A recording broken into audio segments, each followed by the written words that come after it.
Welcome back, Children of the Night, to another episode of the Infernal Archive. We're bringing you another contemporary review. Today, I think for the first time in the show, we're reviewing television. We're going to watch the show It, Welcome to Derry. It's a brand new 2025 TV show based on the Stephen King book, but like more so based on the adaptation, the Andy Muschietti, I think was the director of the It movies, Chapter 1 and Chapter 2. We saw those years ago. I'm sure we have a review of them somewhere in the ether. I'm not sure. Anyways, we're going to watch that the first episode of that show today. Andrew, could you read to me from the Wikipedia scroll of Doom? Yes, I believe it's a prequel to those movies. Yes, I think you're right. So, It, Welcome to Derry is an American supernatural horror television series based on Stephen King's 1986 novel It. Showrunners are Jason Fuchs and Caleb Kane. Wow. Okay. Jason Fuchs and Brad Caleb Kane. Jason Fuchs and Brad don't. Yeah. Fuck yeah. In 1962, a couple with their son moved to Derry, Maine, just as a young boy disappears. With their arrival, very bad things begin to happen in the town. Now, I'm actually pretty interested in the show because, like, if you know Stephen King and you know anything about him, he's sort of got this loose, it's not even really loose, I'd say, but it's like an intricate, his books are actually, a lot of them, not all of them, actually maybe all of them, but some of them anyways, are connected into like an expansive, like multiverse, like Stephen King, yeah. So this show, and I know in some of the movies they've done small references to like other media and whatever, but this show might be the first time we get to see like some overt references to other Stephen King media. Like It might they might talk about the prison from Shawshank Redemption, or they might, I don't know. I doubt they're gonna bring the Dark Tower into it too much, but they might make little references and stuff, and that would be cool to see because I'd love to see a little bit more of that Stephen King multiverse. Can we just be done? Ooh, we're just getting started. No. With the whole multiverse thing. It's not great. It's just been miss after miss after miss. Look, the Wizard of Oz did the multiverse first, and they did it best. The gays knew it, but we didn't listen. Let's just take the L and move on. I think it's been steadily great since Endgame. Well, it's cool because, like, if you're a Stephen King fan like myself, probably one of my favorite authors, that's like half of the shit that he does is like multiverse, weird, like alternate universe stuff. So it kind of lends itself really well to being connected in these weird ways. So I'm excited. I love the first one for sure. The second It movie was good. It wasn't. I like the first one better. Yeah, I'd say it's a good movie. Yeah, it's a less good horror movie. Yeah. Like the first one, I'd say is a pretty damn solid, because the guy who directed Andy Muschietti, he's the guy who directed Mama. And if you know me, Mama haunts my fucking every night and every day. It's awful. It's scary. I hate it. I love it because I hate it. Oh my god, I almost died. No. I almost died. That was so scary. Thank you. It's okay. It's all right. I have a confession to make. What's that? I've never seen Mama. You never seen Mama? I've been too afraid to say that. But baby. We gotta watch Mama. That movie scares the shit out of me. But anyways, Andy Muschietti, the guy who directed that, he directed it, Chapter 1 and Chapter 2, and there's actually scenes in it, Chapter 1, that are like very Mama-esque. But then there's a scene in it, Chapter 2, where there's a giant Paul Bunyan with an axe, and that's kind of weird, and it kind of loses some of the fear, and then the it's a good it's a good completion of the story from one, but it's not the best horror. Totally. Yeah, I would almost say if you were in a horror mood, I would just watch it, Chapter 1, enjoy it as a singular piece, and then if you're in it for the Stephen King adaptation, watch the whole shebang or whatever. Anyways, that's enough rambling. We will give you our thoughts on It, Welcome to Derry, Season 1, Episode 1, when we're back.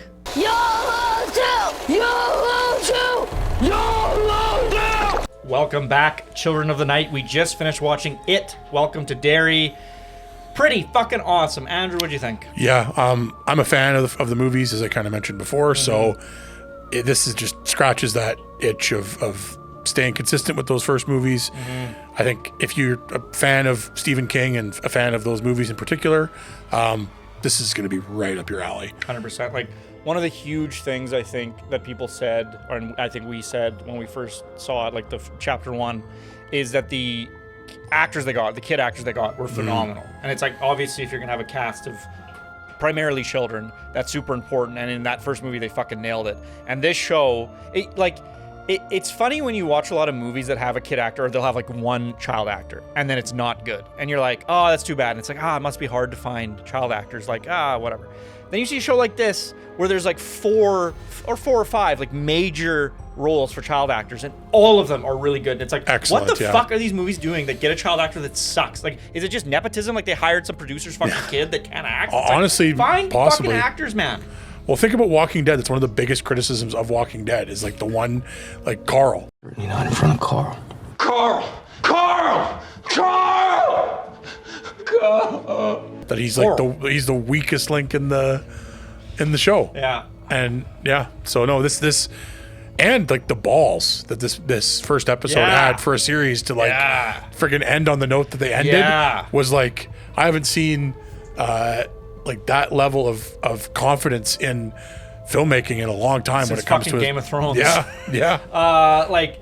I'll say like one thing I complain about in horror movies a lot, and these are movies, not even television. Like I don't even have this expectation of television, but like I complain about the ending of horror movies a lot. And one movie I saw like semi recently is I saw the latest Conjuring movie, and those movies end on such a fucking happy note. And to me, it just like tonally, to a degree, kind of ruins the movie, where it's like, you can't have me tense and horrified and scared and all this stuff, and then you just destroy my tension and sense of dread right at the end of your film. Like, why do that? Just have a consistent tone. Why do you want me to not be scared at the end of your fucking horror movie? I don't get it.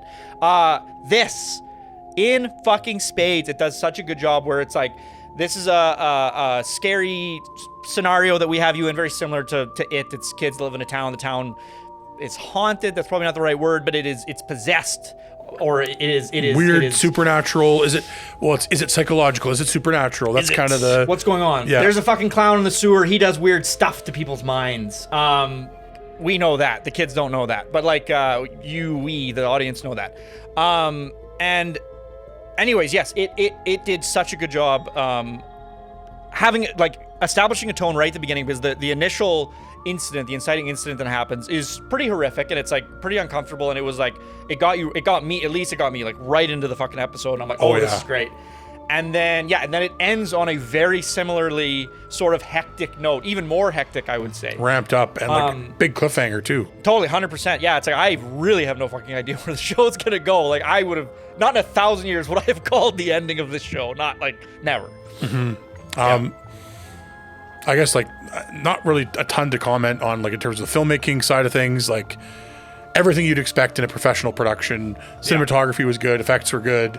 Looks like the movies. Looks like the movies. Consistent that way. Yeah. Not really a ton to call out there. Like nothing like overly exceptional. Just that it stayed stayed consistent, I think is worth mentioning. Acting was incredible. Like the writing is promising. Oh, really good. Yeah, the characters so far I think are really good.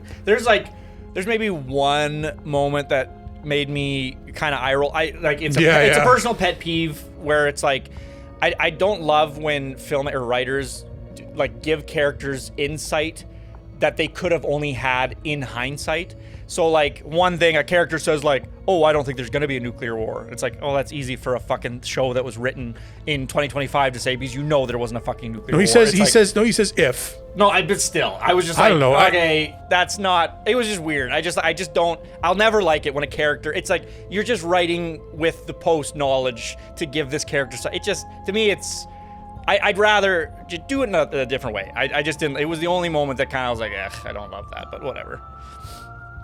Yeah, I mean, there was the one, that same character, ironically, the major, and the response to being like jumped in the middle of the night is to not call the rest of the base. It's like not just being jumped. He is a major. Yeah, like he's a major in the military on an army base.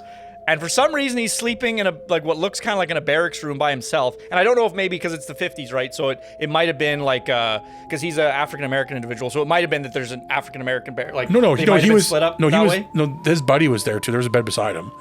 But nobody else was there. He was went to the washroom or something. Yeah. Oh, sorry. I thought he was just in a room I was a little confused. I'm like, why is this guy sleeping in a room by himself? I'm like, maybe it's a segregation thing. I don't know. No. Okay. So he did have the buddy here. Buddy went to the bathroom. Gotcha. Also, he's sleeping on the base, not in the barracks, which is different. He's an officer, and he's on base. I meant barracks more just like like a room Yeah. full of Yeah. soldiers. Like, Yeah. That's what I meant. Like it looked like a room that could fit 10 guys or something, whatever. There's a bunch of beds next to each other or whatever. So I was a little confused when he was by himself, but now that I know that, whatever. But yes, that was very funny. So in the middle of the night, he's on an army base. He's jumped by 3 guys in gas masks who are like demanding secrets, like military secrets.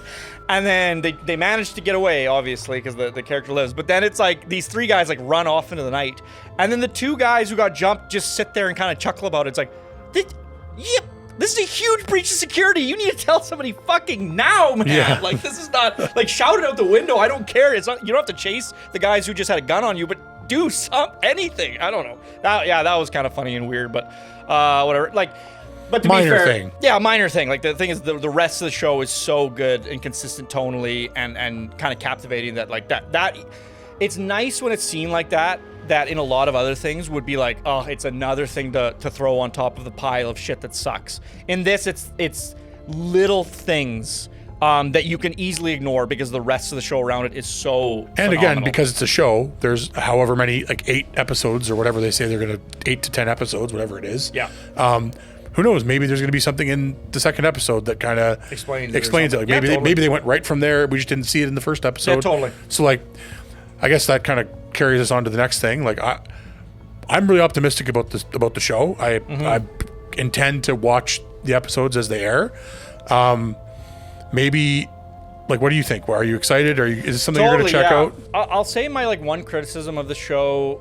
I have this criticism of it, like the movies in general. But it's, to me, to a degree, it's how you need to. It's like an adjustment I need to make with my brain on how I engage with this media.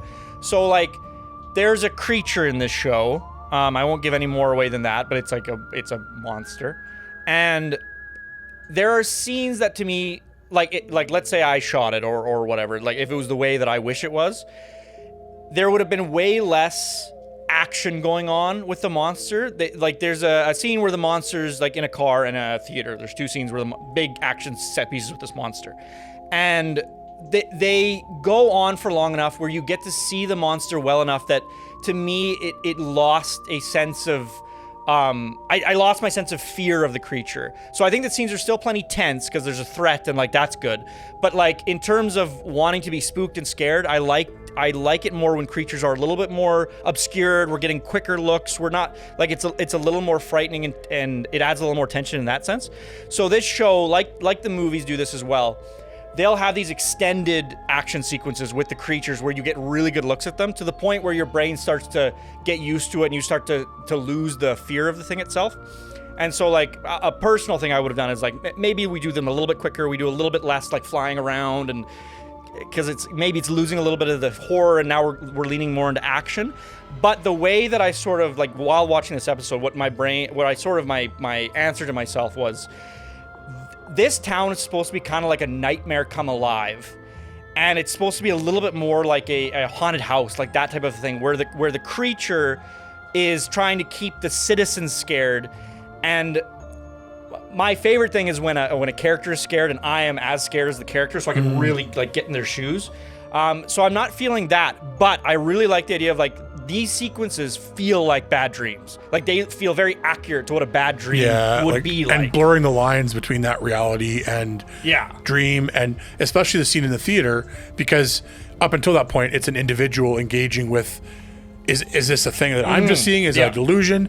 But then there's a moment where they're in the theater where they all look at each other and they're like, are you seeing this shit? Yeah. And it's like, they can't ignore this as just like, oh, I'm having a dream or a hallucination. Like this is happening to us right now. Totally. And I think that's actually kind of what in my own personal head kind of actually saves it, is the fact that it is supposed to be a nightmare made manifest. Gentlemen, this is Democracy Manifest. Literally the thing, like whatever you dreamed in your dream, obviously when you're having a nightmare, whatever it is catered towards your specific fears. So like that's why it worked. Like if you have a nightmare, it works perfectly to like make you scared.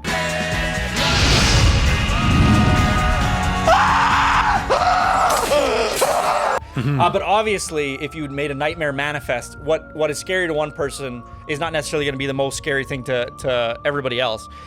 So I think that's sort of what works, is like I'm able to, the way I'm engaging with it now is like, oh, this is a nightmare made manifest. This is somebody's fucking fear that now is brought into the real world to a degree, and now the characters are just trying to survive. I guess it's almost like it's more of a, like how a zombie movie is. It's like you can have tense scenes in a zombie movie and you can do jump scares in a zombie movie, but eventually you're gonna have to show the zombies. You're gonna have to have some action sequences or something, and then you're gonna lose some of that fear of the thing itself. Fear of the unknown. You will adopt the fear of the situation rather than the thing, and that's sort of like what it like the episode it transitioned for me from. So at first it's like, oh, I'm scared of the thing. And then they want an action sequence. So then you sort of are like, oh, if I was in that scenario, that would fucking be awful or whatever. Fear of the situation or scenario versus fear of the entity. Thing, yeah. And I'm like, just my own personal taste is like, I tend to like things where the fear of the entity is more highlighted rather than fear of the situation. But it's like, I can appreciate both, and it's like I can love both. Like I love zombie movies. So yeah, like it at the end of the day, my mindset sort of changed as to like, okay, it's not going to give me nightmares, but it's going to be captivating to watch still, and it'll be a very interesting situation. So I'll say that. I think it was excellent. Like, we both agree that we were going to score it super high, so I don't know if you want to tell them the score. Yeah, I think we go both kind of agreed 12 out of 13 was especially for the first episode. Like, it'll be interesting to see how our thoughts evolve, and I think what we said was we're going to hope that you watch along with us, and then at the end of the series, we'll maybe pop back on and give our thoughts of the series as a whole, and maybe give it another like final score in terms of once the story's been laid out. But if you want like a good Halloween, I mean, like you'll probably see this a little bit after Halloween maybe, but like if you want a Halloween-esque TV show, I think it probably is the best horror show I've seen. Like From is really excellent as well. From would be the other one. I'd recommend that, but it's like there aren't a ton of like really good horror television shows that like maintain a sense, like actually kind of scare you, show you good imagery, good writing, and all that stuff. Like you have The Walking Dead, but it's more action with horror kind of like themes, kind of soap opera-y in a whatever form. It sort of loses that. I think the first episode of The Walking Dead is phenomenal, and maybe that's things to come. Maybe this will be a great first episode, and then we'll go somewhere else with it. But at least that first episode was phenomenal, and like hard recommend, I think. Yeah, easy recommend, especially given the season. So anything else, closing thoughts on it? No, I hope that the rest of the season kind of lives up to the bar that's been set with this first episode. Fuck yeah. Well, check out It Welcome to Derry if you like horror, and we will catch you on the next episode of the Infernal Archive.